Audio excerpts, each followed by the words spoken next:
Good morning मेरे प्यारे विद्यार्थियों। देखो आज हम पढ़ने जा रहे हैं वृत्तांत लेखन।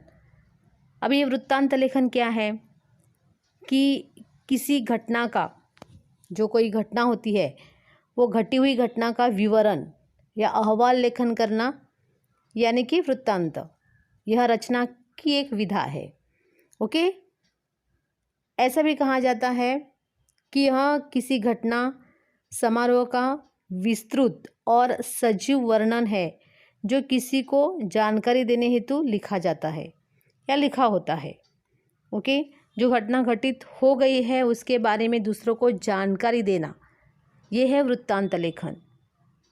अब ये वृत्तांत लेखन जो है वो कहानी लेखन के लिए विकल्प है, यानी कि तुम्हें कहानी लेखन और वृत्तांत लेखन दिया जाएगा और दोनों में से एक को चुन कर तुम्हें लिखना है। फ़िलहाल हमारे जो एग्ज़ाम है ऑनलाइन है, लेकिन इसके आधार पर तुम्हें प्रश्न पूछे जा सकते हैं। ओके, अभी वृत्तांत में क्या होता है? वृत्तांत में किसी सत्य घटना का क्रमबद्ध वर्णन होता है। जिस क्रम से पूरी घटना हुई हो उसी क्रम के अनुसार उसका वर्णन किया जाता है। इस प्रकार के वृत्तांत समाचार पत्र और सामयिक पत्रिकाओं के लिए तैयार किए जाते हैं। किसी विशेष घटना या प्रसंग, शैक्षणिक या सांस्कृतिक कार्यक्रम, सम्मेलन या समारोह, नेताओं की सभा, दुर्घटना आदि के वृत्तांत हम समाचार पत्रों में प्राय पढ़ते हैं। देखो मेरे प्यारे विद्यार्थियों, हमारे पाठशाला में भी बहुत सारे कार्यक्रमों का आयोजन किया जाता है। 26 जनवरी का कार्यक्रम हम मनाते हैं, गणतंत्र दिवस होता है वो, 8 मार्च महिला दिन होता है, 2 अक्टूबर गांधी जयंती होती है, और इस तरह से बहुत सारे ऐसे हैं। या हमारा पारितोषिक वितरण समारोह, एनुअल डे होता है हमारा। इन सारे कार्यक्रमों को हम अपने स्कूलों में मनाते हैं। हिंदी दिवस 14 सितंबर को होता है, 14 नवंबर को बालक दिवस होता है। ये जो दिन है हम हमारे पाठशाला में मनाते हैं और उनके बारे में दूसरे दिन हम क्या करते हैं, बता देते हैं और वो समाचार पत्र में, वो अखबार में छप जाता है। तो ये वृत्तांत हो गया। ओके, वृत्तांत लेखन लिखते समय ना हमें कुछ बातों को ध्यान में रखना है। अभी वृत्तांत लेखन हम कैसे लिखेंगे, कौन सी बातों को ध्यान में रखेंगे? तो यहाँ पर देखो, वृत्तांत जो है, वृत्तांत में घटित घटना का ही वर्णन करना है, यानी कि जो हम लोगों ने आयोजन नियोजन किया है उसका ही वर्णन करना है। ओके, घटना काल स्थल, घटना काल स्थल का वर्णन, दिनांक समय आदि का उल्लेख अपेक्षित है, क्योंकि जिस दिन कार्यक्रम हो गया है उसके बारे में बताना ज़रूरी है। स्थल कहाँ पर हो गया है उसके बारे में बताना ज़रूरी है। और देखो समय कौन सा, कितना समय, सुबह से 7 बजे से 12 बजे तक या पूरे दिन भर, वो कार्यक्रम हम लोगों ने किस प्रकार आयोजन उसका किया है उसके बारे में हमें जानकारी देनी है। साथ ही साथ घटना जैसी घटित हुई उसी क्रम से प्रभावी और प्रभावी भाषा में वर्णित हो। प्रभावी यानी कि हमारी भाषा अच्छी होनी चाहिए। अभी हमें, तुम्हें पता है कि हमारे अगर एनुअल डे होता है तो सबसे पहले हम क्या करते हैं कि हमारे प्रधानाचार्य जो होते हैं, वो जो अध्यक्ष होते हैं, अध्यक्ष तो हर कार्यक्रम में होते ही हैं, तो अध्यक्ष जी के साथ आते हैं। बैंड पथक जो है वो सुरीली आवाज़ में उनके वेलकम करते हैं। उसके बाद वो दीप प्रज्वलित करते हैं। तो ये एक के बाद एक घटना घटित होती है, समझे। और फिर हमारे प्रधानाचार्य जो है वो क्या करेंगे, अध्यक्ष महाशय जो होते हैं उसके बारे में जानकारी देंगे। वो अच्छे अहदे पर है या उन्होंने कोई उत्कृष्ट ऐसा काम किया होता है, उनके बारे में जानकारी देंगे। और इस तरह से हमारा जो प्रवाह है वो कैसा होना चाहिए, प्रभावी होना चाहिए। ओके, आशयपूर्ण, उचित तथा आवश्यक बातों को ही वृत्तांत में शामिल करें, अनावश्यक बातों को नहीं लिखना है। ओके, फिर देखो, घटना का सुंदर और सजीव वर्णन करना चाहिए। जो घटित घटना हो गई है उसका सजीव वर्णन, यानी कि सच में ऐसा लगना चाहिए कि ये सब हम लोगों ने इस कार्यक्रम का आस्वाद लिया है, ये सजीव है, ऐसा हुआ है, ऐसा हमें लगना चाहिए।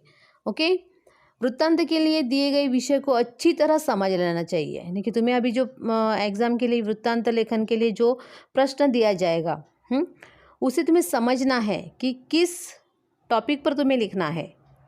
सोच समझकर तुम्हें क्या करना है, उसे लिखना है। ओके। वृत्तांत लेखन में घटनाक्रम के अनुसार अनुच्छेद बनाने, यानी कि 3 पैराग्राफ बनाने हैं, 4 पैराग्राफ, वो तुम्हें घटना के अनुसार तुम लोग उसे कर सकते हो। मैंने उदाहरण के तौर पर दिया है, तब मैं तुम्हें बताऊंगी। और देखो, वृत्तांत को एक छोटा और आकर्षक शीर्षक देना चाहिए। तुम लोग न्यूज़पेपर पढ़ते हो, अखबार पढ़ते हो, तो वहाँ पे हेडिंग होती है ना, हेडिंग।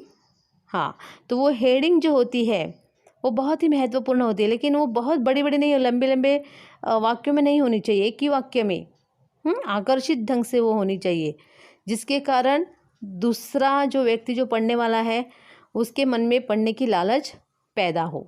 ओके। और सबसे महत्वपूर्ण बात यह है कि वृत्तांत लेखन हमेशा भूतकाल में ही लिखा जाता है। तुम्हें पता है कहानी लेखन जैसे भूतकाल में लिखी जाती है, क्योंकि जब ये कार्यक्रम तुम्हारे पाठशाला में हम मनाते हैं, तुम्हारे पाठशाला में हम जब मनाते हैं, तब उसका वृत्तांत हमारे कार्यालय के प्रतिनिधि द्वारा, यानी कि ऑफिस का कोई व्यक्ति जो है वो अखबार वालों को दे देता है, फिर वो छपाई करेगा। तो छपने के लिए रात को 12 बजे से पूर्व जो सूचना मिलती है वो अखबार में छपी जाती है, और दूसरे दिन में वो हम उसे पढ़ते हैं, और इसलिए वो घटना जो है वो बीती हुई रहती है, घटित हो गई है। और इसके लिए तुम्हें पता होगा भूतकाल, जो घटना घटित हो गई है उसे भूतकाल कहते हैं। इसलिए वृत्तांत लेखन जो है वो हमें भूतकाल में लिखना होता है। ओके। देखो मेरे प्यारे विद्यार्थियों, अभी तुम्हें वृत्तांत लेखन लिखने के लिए कौन कौन से टॉपिक आ सकते हैं, किसके आधार पर आ सकता है। देखो ऐसा तुम्हें कभी कभी ऐसा भी होता है कि तुम्हारा क्रीड़ा महोत्सव कब है, कि तुमने अपने विद्यालय में वार्षिक क्रीड़ा महोत्सव का वृत्तांत लिखिए। हाँ, उसमें स्थल, काल और घटना का आदि का होना आवश्यक है। या ऐसा भी हो सकता है कि तुमने अपने पाठशाला में गांधी जयंती किस प्रकार मनाई, इसके बारे में वृत्तांत लिखो। अभी गांधी जयंती किस प्रकार मनाई, इसका मतलब गांधी जयंती कब होती है ये पता होना ज़रूरी है। कब होती है गांधी जयंती? 2 अक्टूबर को। ओके, अक्टूबर, हाँ, क ला त जॉइंट है, वचन से आता नहीं है, लेकिन क को त जॉइंट है। तो देखो मैंने यहाँ पे कुछ दिए हैं दिवस, इसके अलावा तो आ नहीं सकते हैं, और आ भी जाएंगे मैं तुम्हें वो आगे बताऊंगी। फिलहाल देखो, बालिका दिवस जो होता है 24 जनवरी को होता है। दिव्यांग यानी कि पता है तुम्हें, अपाहिज, हैंडीकैप जो होते हैं। हाँ, तो दिव्यांग दिवस जो है या दिन जो है वो 3 दिसंबर यानी कि 3 दिसंबर को हम मनाते हैं। वाचक प्रेरणा दिवस जो होता है वो 15 अक्टूबर को हम मनाते हैं। पता होगा ना, वाचन प्रेरणा दिवस किसके आधार पर होता है, किसके लिए हम लोग मनाते हैं? हमारे भूतपूर्व राष्ट्रपति जो है अब्दुल कलाम जी, उसका जन्मदिन है। क्रीड़ा दिवस 29 अगस्त। शहीद दिवस कब होता है? 30 जनवरी को। महिला दिवस 8 मार्च को। बाल दिवस 14 नवंबर को हम मनाते हैं। शिक्षक दिन 5 सितंबर को। गांधी जयंती 2 अक्टूबर को। मैंने कहा अक्टूबर, हाँ, क त जॉइंट है। उसके बाद मराठी दिन 27 फरवरी। विज्ञान दिवस या दिन 28 फरवरी। पर्यावरण दिवस 5 जून, एनवायरनमेंट डे। और 14 सितंबर को हिंदी दिवस होता है। इसके व्यतिरिक्त भी आ सकते हैं। ओके, तो ये जो है या साक्षरता प्रसार, तुम लोगों के साक्षरता भी ऐसा हो सकता है कि जिजामाता विद्यालय में मनाए गए साक्षरता प्रसार कार्यक्रम का वृत्तांत लिखो। तो साक्षरता प्रसार के लिए कौन से दिवस की आवश्यकता नहीं होती है, वो तुम अपने आप से लिख सकते हो। अभी देखो, उदाहरण के तौर पर मैंने यहाँ पे तुम्हें एक उदाहरण दिया है, एक वृत्तांत दिया है। हाँ, वो देखो, जनता विद्यालय सांगली में मनाए गए वृक्षारोपण समारोह का रोचक वृत्तांत लिखिए। वृत्तांत में स्थल, काल तथा घटना आदि का उल्लेख आवश्यक है। अभी देखो मेरे प्यारे विद्यार्थियों, जनता विद्यालय में कहाँ पर ये कार्यक्रम वृक्षारोपण जो समारोह है वो कहाँ पर उसका आयोजन कहाँ किया गया है? जनता विद्यालय में, सांगली में। अभी देखो, तुम्हें वृत्तांत किस आधार पर लिखना है कि वृक्षारोपण जो समारोह है, कार्यक्रम तुम लोगों ने किस प्रकार मनाया है उसके बारे में तुम्हें लिखना है। अभी देखो उसमें वृत्तांत में स्थल, काल तथा घटना आदि का उल्लेख आवश्यक है, यानी कि कहाँ पर हो गया है, उसका समय कौन सा है और किस प्रकार वो घटना घटित हो गई, यानी कि आप लोगों ने किस प्रकार समारोह को मनाया है इसके बारे में जानकारी देनी है। ओके, तो चलो सबसे पहले ऊपर लिखना है, तुम्हें शीर्षक देना है। मैंने पहले ही बताया कि शीर्षक कैसा होना चाहिए, बोल्ड में होना चाहिए, बड़े अक्षरों में होना चाहिए। ओके, कैसे लिखते हैं, जनता विद्यालय में धूमधाम से मनाया गया वृक्षारोपण समारोह। ओके, अभी वृक्षारोपण समारोह हो या दूसरा कौन सा भी हो सकता है कि जनता विद्यालय में धूमधाम से मनाया गया बालक दिन, जनता विद्यालय में धूमधाम से मनाई गई गांधी जयंती, या जनता विद्यालय में धूमधाम से मनाया गया क्रीड़ा महोत्सव। तो ये हेडिंग जो है वो एक साथ आएगा, सिर्फ तुम्हें क्या है जिसके बारे में पूछा है प्रश्न में है उसे ही लिखना है। ओके, आगे देखो ब्रैकेट में कार्यालय प्रतिनिधि द्वारा। अभी कार्यालय क्योंकि ऑफिस से इन्फॉर्मेशन जाएगी तभी वो लिखेंगे ना, इसलिए उसका तो लीडर रहता है, तो इसका आना ज़रूरी है। उसे ब्रैकेट में नीचे लिखना है कार्यालय प्रतिनिधि द्वारा। ओके, अभी देखो ये स्थल कहाँ पर ये हो गया है प्रोग्राम, उसके बारे में बताना है। सांगली में हो गया है, सांगली दिनांक 6 जुलाई।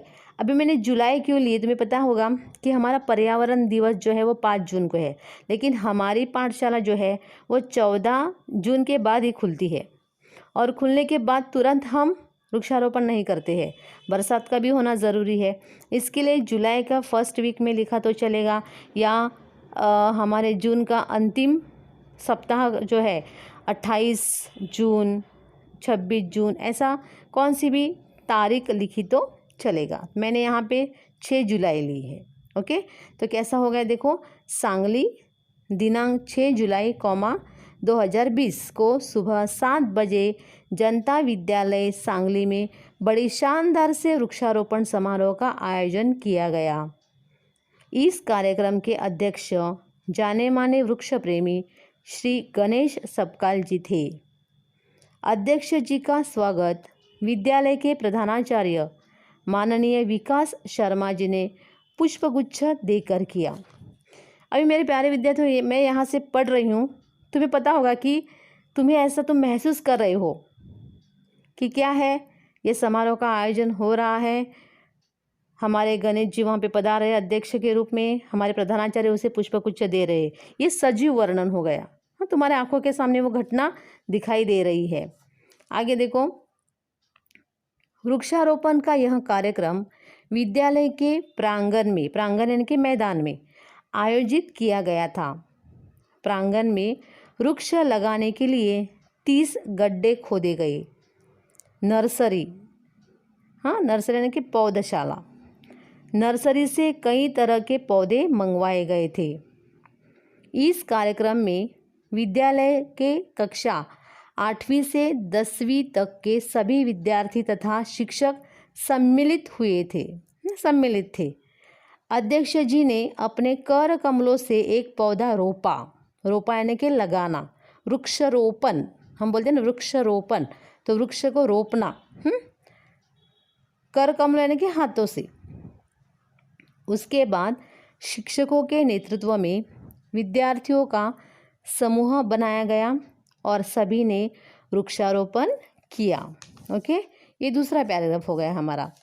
अभी आगे का पैराग्राफ देखो, सभी छात्रों ने वृक्ष हमारे मित्र तथा वृक्ष लगाओ देश बचाओ के नारे लगाए। अध्यक्ष श्री गणेश सपकाल जी ने प्रतिवर्ष वृक्षारोपण करने की सलाह दी। उन्होंने वृक्षों से मिलने वाले लाभ के बारे में भी बताया और वृक्षों के महत्व पर प्रकाश डाला। विद्यालय की वरिष्ठ शिक्षिका श्रीमती निशा पवार जी ने समारोह में सम्मिलित अध्यक्ष महोदय तथा उपस्थित सभी लोगों के प्रति आभार प्रकट किए। इस प्रकार बड़े ही उत्साह और उमंग भरे वातावरण में दोपहर 12 बजे राष्ट्रगान के साथ जनता विद्यालय में वृक्षारोपण समारोह संपन्न हुआ। देखो, मैंने उदाहरण के तौर पर वृक्षारोपण समारोह लिया था एग्ज़ाम में कौन सा भी आ सकता है।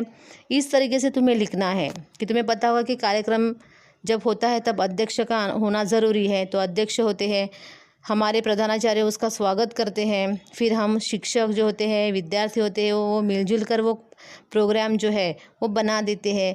और इस तरह से अध्यक्ष महोदय जो है उनका भाषण होता है, उनका संदेश होता है।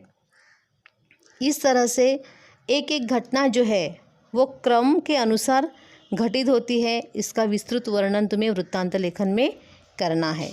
ओके, उम्मीद करती हूँ कि तुम्हें ये वृत्तांत लेखन समझ में आया होगा।